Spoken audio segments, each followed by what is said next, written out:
Hello friends, সবাই কেমন আছেন? আশা করি সবাই খুব ভালো আছেন। আজকে আমি যাচ্ছি ঢাকা টু সিলেট জাফলংয়ের উদ্দেশ্যে।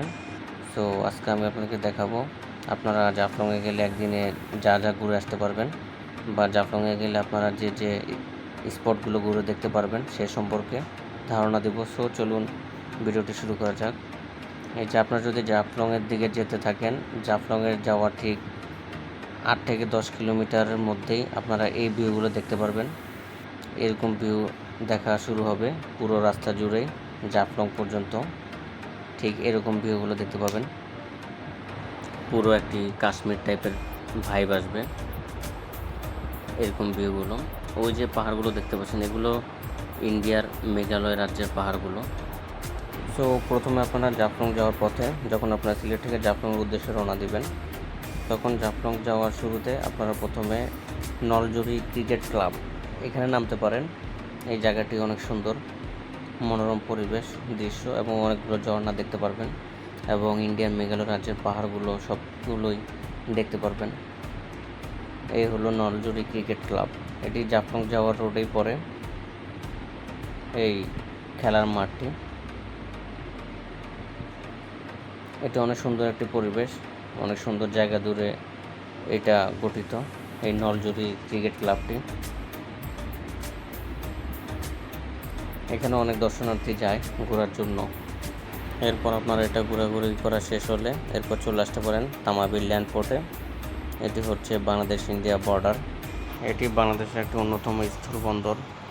এটি সিলেট জেলার তামাবিলে অবস্থিত, এবং ওই পাশে যে ইন্ডিয়ার বর্ডারটি দেখতে পাচ্ছেন এটি হচ্ছে ডাউকি বন্দর। ওই ইন্ডিয়ার এলাকাটির নাম হচ্ছে ডাউকি, এবং এটি হলো ডাউকি স্থলবন্দর ইন্ডিয়াতে। এরপর আপনারা চলে আসবেন জাফলং জিরো পয়েন্টে। এটি হলো জাফলং জিরো পয়েন্ট। এই যে দেখতে পাচ্ছেন, এই যে ওই পাশে হচ্ছে ভারতের মেঘালয় রাজ্য, যেখানে যে মেঘালয় রাজ্যের সকল বাড়িঘরগুলো দেখা যাচ্ছে। এই জিরো পয়েন্টে আসলে আপনারা খুব সহজে মেঘালয় রাজ্যের সকল বাড়িঘরগুলো, বড় বড় পাহাড়, ঝর্ণা এগুলো দেখতে পারবেন, যা ইন্ডিয়াতে ডাউকি শহরে অবস্থিত। এই বাড়িঘরগুলো এই যে দেখতে পাচ্ছেন, খুব কাছ থেকে দেখা যায় এগুলো, এবং রাস্তাঘাট, ঘরবাড়ি এবং গাড়ি চলাচল করতেছে যেগুলো সব কিছু আপনারা দেখতে পারবেন এই জাফলং জিরো পয়েন্টে আসার পরে। এটিও পুরোটি প্রাকৃতিক সৌন্দর্যে ঘেরা এই জাফলং জিরো পয়েন্টটি। সো এখান থেকে আবার আপনারা একটু সামনের দিকে আসলে আপনারা দেখতে পারবেন ভারতের মেঘালয় রাজ্যের যে ঝুলন্ত ব্রিজ এগুলো, যেমন যে এখানে ওই পার্টটি পুরোটা হচ্ছে ভারতের মেঘালয় রাজ্যে, এর উপরে বিএসএফ বসা। আর ওই সামনে যেটা দেখতে পাচ্ছেন এটি হচ্ছে ঝুলন্ত ব্রিজ।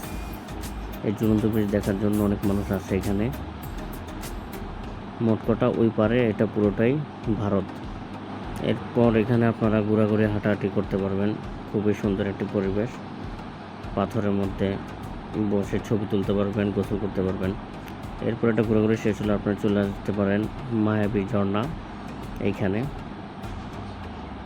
এই মায়াবী ঝর্ণাতে এসেও গোসল করতে পারেন, ছবি তুলতে পারেন বা হাঁটাহাঁটি করতে পারবেন। এটিও খুব সুন্দর একটি জায়গা এই মায়াবী ঝর্ণাতে। এখানে অনেক মানুষের ভিড় হয়। এটার নাম হচ্ছে মায়াবী ঝর্ণা। এটিও ঠিক জাফলংয়ে অবস্থিত জিরো পয়েন্টে, এবং এটার পাশে বয়ে গেছে এই নদীটি। এটি হচ্ছে গোয়াইন নদী। এটিও ভারতের একটি নদী, যা সরাসরি জাফলংয়ের দিকে চলে আসছে এই নদীটি।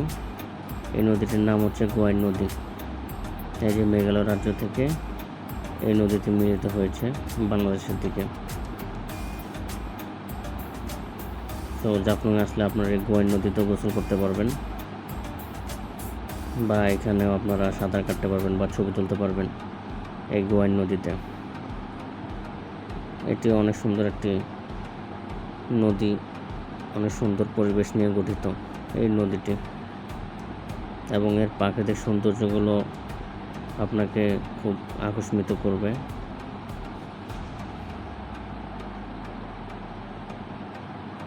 এখানে চাইলেও আপনারা নৌকা চালাতে পারবেন এই গোয়াইন নদীতে, বা নৌকা ভাড়া নিয়ে ঘুরতে পারবেন।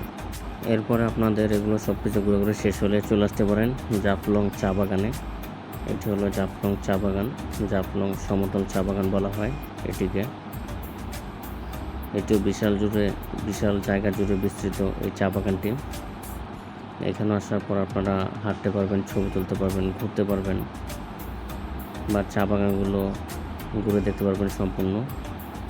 এবং এই চা বাগান থেকে সামনে যে মেঘালয়ের যে পাহাড়গুলো, এগুলো আসলে ভিউটা খুব অসাধারণ দেখা যায় এখান থেকে। তো আপনারা জাফলং 0 পয়েন্ট ঘোরা শেষে চাইলে জাফলং চা বাগানটি সম্পূর্ণ ঘুরে দেখতে পারেন।